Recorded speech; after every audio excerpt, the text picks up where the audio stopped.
या अभी महंगे मेकअप पाउच मार्केट से ख़रीद के थक चुके हैं। आज मैं आपको बताऊंगी कि कैसे 20 रुपए की लागत से हम लोगों ने इस पाउच को बनाया है, जिसे हम लोग 150 से 200 में आसानी से सेल कर सकते हैं। वीडियो के एंड में इसके प्रॉफिट का सीक्रेट भी शेयर करूंगी। एक टी कट की शेप से हम लोगों को इतना प्यारा सा स्ट्रॉन्ग मेकअप पाउच रेडी हो जाएगा। इसके लिए देखिए हम लोग को बस एक कपड़ा लेना है, एक चौकोर सा पीस। किसी भी नए पुराने कपड़े का मेजरमेंट आपको स्क्रीन पे शो हो रहा होगा, जो कि 18 बाई 18 का मैंने लिया हुआ है। यहाँ पे आपको सिखाने के लिए पुराने कपड़े का यूज़ कर रही हूँ। अगर आप प्रोफेशनल की तरह बनाएंगे और सेल करने के लिए बना रहे हैं तो नए कपड़े का यूज़ करें।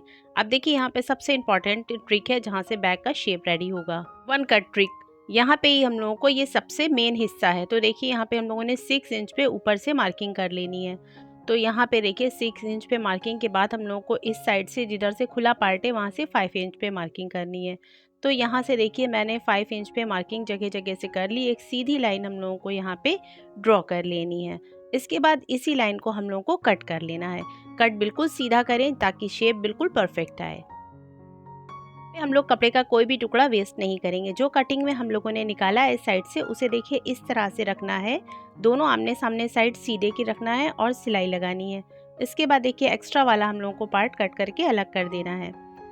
अब देखिए इसका टी शेप रेडी हो गया और इसका कुल मेजरमेंट आपको स्क्रीन पे दिख रहा होगा। अब देखिए इसको इस तरह से उल्टा करके रखना है। हम लोग इस पे फॉर्म शीट ऐड करेंगे। आप रबर शीट, प्लास्टिक बैग या फिर मोटा पैंट का कपड़ा भी यूज़ कर सकती हैं। इसके लाइनिंग के लिए आप नॉन वोवन फैब्रिक या घर का कोई भी पुराना कपड़ा यूज़ कर सकती हैं। तो इसे मैंने टी शेप में कट कर लिया है। इसे क्विल्टेड कर लेना है लंबी लंबी धारियाँ डाल के, और अच्छे से क्विल्टेड करके मैंने इसे कट कर लिया है। एक्स्ट्रा पार्ट को भी इस तरह से रेडी हो गया है ये। अब देखिए आगे क्या करना है, इसको इस तरह से फोल्ड करना है हम लोगों को। ध्यान से देखिएगा फ्रेंड्स, यहाँ पे हम लोगों को मेज़रमेंट एकदम ध्यान से लेना है। अब यहाँ पे मैंने पिन कर दिया है। अब देखिए इसको इस तरह से ना घुमाते हुए हम लोगों को दोबारा से यहाँ पे पिन कर देना है, और इसके बाद एक और राउंड हम लोगों को यहाँ पे लगाना है। तो यहाँ पे देखिए जो हम लोगों का कॉर्नर आ रहा है, यहाँ से देखिए जो ऊपर है ना कॉर्नर, इसकी सीध में हम लोगों को रखना है और यहाँ पे हम लोग को मेज़र करना है।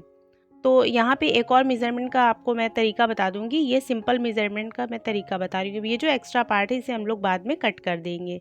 तो यहाँ पे देखिए मैंने इसे ओपन कर लिया है। अब देखिए जो हम लोगों ने 6 इंच पे जो ऊपर से कटिंग करी थी ना, इसके बाद 5 इंच पे जो कटिंग करी है वो 5 इंच वाला हम लोग को मेज़रमेंट लेना है। यानी कि जो हम लोगों ने जो दो पार्ट्स थे जो कट करे थे स्टार्टिंग में 5 इंच पे जो सीधी लाइन ड्रॉ करी थी ना, वो वाला मेज़रमेंट भी हम लोग लेके इस पे कटिंग कर सकते हैं।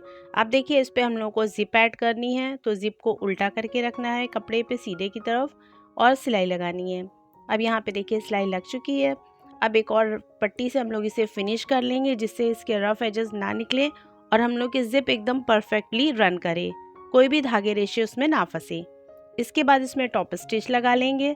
इसके बाद इस पट्टी को पलट करके इस तरह से फोल्ड करके इस पे भी सिलाई लगा के रेडी कर लेंगे। ये इतनी आसानी से बन के रेडी होता है कि बिगनर्स भी इसे आसानी से बना सकते हैं। अगर आपको सीधी सिलाई चलाना भी आता है तो भी आप इसे बना सकते हैं। अब देखिए एक्स्ट्रा जिप जो है उसे कट कर देना है। जिप को हम लोग को थोड़ा एक्स्ट्रा ही लेना होता है। अब यहाँ पे देखिए मैंने 2 रनर ऐड किए हैं आमने सामने से। आप चाहे तो एक भी कर सकते हैं। अब जो मैंने पट्टी जो अलग करी थी ना, उसी का मैं हैंडल रेडी करूँगी। तो इसके लिए मैंने बीच में फॉर्म शीट रख दी है और इसको हैंडल मैंने रेडी कर लिया। मेज़रमेंट आपको स्क्रीन पे शो हो रहा होगा। तो ये हम लोगों ने बचे हुए वेस्ट कपड़े से ही हैंडल को रेडी किया है। अब देखिए क्या करना है, इसको इस तरह से पकड़ना है, हम लोग को मिड पॉइंट निकालना है। तो यहाँ पे आप चाहे तो मार्किंग भी कर सकते हैं। अब देखिए यहाँ पे ध्यान से हैंडल को लगाना कैसे है। तो देखिए ऊपर से हम लोगों ने मार्किंग 2.5 इंच पे करी है। अब उसी मार्किंग से हम लोग को दोनों साइड 3-3 इंच पे मार्किंग करनी है। यानी कि जो 2.5 इंच की मार्किंग है उसके अगल बगल 3-3 इंच पे निशान लगाना और हैंडल को इस तरह से फोल्ड करके सिलाई लगाना। मैंने पिछली वीडियो में भी हैंडल को इसी तरह से लगाने की तरीका बताया था। बहुत ही इजी है, इससे हैंडल ना एकदम स्ट्रॉन्ग बन के रेडी होते हैं। तो आप देख सकते हैं इस तरह से जिगजैग वाली मैंने यहाँ पे सिलाई करी है। तो इससे ना वज़न बहुत अच्छा उठा लेते हैं और हैंडल कभी भी टूटते नहीं हैं।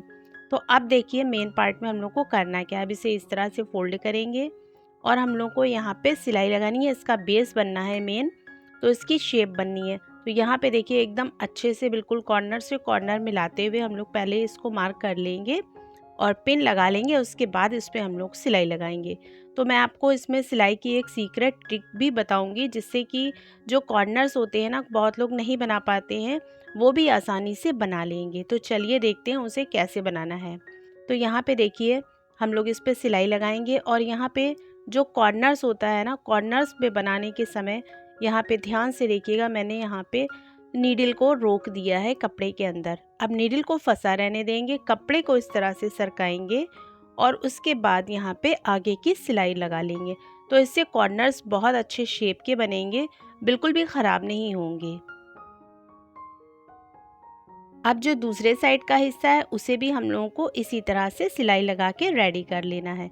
तो यहाँ पे भी कॉर्नर्स को बिल्कुल सेम टेक्निक से सिलना है जैसे मैंने पहले बताया था। आई होप आपको समझ में आ गया होगा। अगर आपको कोई भी कन्फ्यूज़न हो तो आप मुझे कमेंट बॉक्स में कमेंट करके पूछ सकते हैं। इसी तरह की और भी टिप्स मैं आगे लाती रहूँगी। अगर आपको ये टिप्स सिलाई की पसंद है तो कमेंट्स में टिप्स ज़रूर लिखिएगा। चलिए इसका फ्लैप ऐड करना भी सीख लेते हैं। तो देखिए फ्लैप को ऐड करने के लिए बीच में हम लोग को मार्किंग करनी है बिल्कुल सेंटर पे, और इस तरह से जो नीचे वाला बेस है ना, उस पर भी बिल्कुल हम लोग सिलाई से सिलाई मिला के लगाएंगे और सेंटर पे हम लोग को मार्किंग कर लेनी है। इस तरह से देखिए सेंटर पे मार्किंग कर ली है और अब इस सेंटर से मार्किंग को मिला देंगे। यहाँ पे मैं पिन कर दूंगी पहले, ताकि सिलाई करते समय बिल्कुल भी हिले डुले नहीं और एकदम परफेक्ट शेप हम लोगों की बन के आए। बिगनर्स हो तो इस पिन को ज़रूर यूज़ करिएगा सिलाई लगाने से पहले। तो देखा आपने, सिर्फ एक टी शेप की हम लोगों ने कट करी थी और उसी से हम लोगों ने इसको पूरा बना के रेडी कर लिया है कितने आसानी से। अब देखिए इसके रफ एजेस को एक पट्टी से हम लोग को फिनिश कर देना है। अगर आपके पास नॉन वोवन की पट्टी नहीं है तो आप कैरी बैग का भी यूज़ कर सकते हैं, वो भी सेम नॉन वोवन का ही काम करता है और एकदम सस्ता और घरेलू जुगाड़ है ये। बैग में सबसे इम्पॉर्टेंट काम बाकी है, तो चलिए इसको देखते हैं क्या करना है। इसके ज़िप को ओपन कर लिया है। अब देखिए इस तरह से हम लोगों को फ्लैप पे सिलाई लगानी है टॉप स्टिच, तो इससे फिनिशिंग भी आ जाएगी टॉप स्टिच लगाने से और हमारा फ्लैप भी बिल्कुल रेडी हो जाएगा। तो यहाँ पे मैंने लगा लिया है। अब इसको देखिए ओपन करेंगे, कॉर्नर्स को एकदम से अच्छे से बाहर करेंगे। तो यहाँ पे देख सकते हैं कॉर्नर्स कितने अच्छे से बन के रेडी हुए हैं। अगर आप भी इसे पुराने कपड़े से बनाते हैं तो रियल इसका कॉस्ट लगभग 5 से 10 रुपए के अंदर ही आएगी।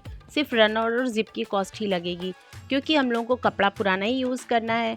बीच में फॉर्म शीट जो हम लोग को, जो कपड़े हम लोग ख़रीद के लाते हैं तो फॉर्म शीट हम लोग को उसके साथ ही फ्री में मिल जाती है। तो एक तरह से ये पाउच हम लोग का लगभग फ्री में ही बन के रेडी हुआ है। इसका मेज़रमेंट दिखाती हूँ। इसकी लंबाई है 8 इंच, तो काफ़ी अच्छे साइज़ में बन के रेडी हुआ है। और इसका ऊंचाई जो है ना वो आई है 6 इंच, तो काफ़ी सारा सामान इसके अंदर कैरी हो जाएगा। इसे वैनिटी बॉक्स की तरह भी आप यूज़ कर सकते हैं और इसे मल्टीपर्पज़ तरीके से यूज़ कर सकते हैं। आप इसमें दवाइयाँ रख सकते हैं, सिलाई का सामान रख सकते हैं, या फिर आप इसे कई तरीके से यूज़ कर सकते हैं।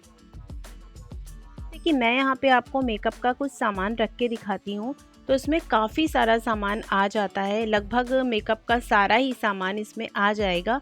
आप इसे कैरी करके कहीं ले जा भी सकती हैं, आप इसे गिफ्ट भी कर सकती हैं और अपने लिए यूज़ भी कर सकती हैं। तो कैसा लगा ये पाउच कमेंट्स में ज़रूर बताइएगा। अगर आप घर बैठे बैग बिजनेस स्टार्ट करना चाहते हो तो मेरे चैनल कलाकारी विद सबा को ज़रूर सब्सक्राइब कर लीजिए, क्योंकि ऐसे टिप्स और आइडियाज़ मेरे चैनल पे मैं लाती रहती हूँ। वीडियो पसंद आए तो लाइक और हाइप और शेयर ज़रूर कर दीजिएगा। मिलते हैं एक नए तूफ़ानी आइडिया के साथ, तब तक के लिए थैंक्स फॉर वॉचिंग।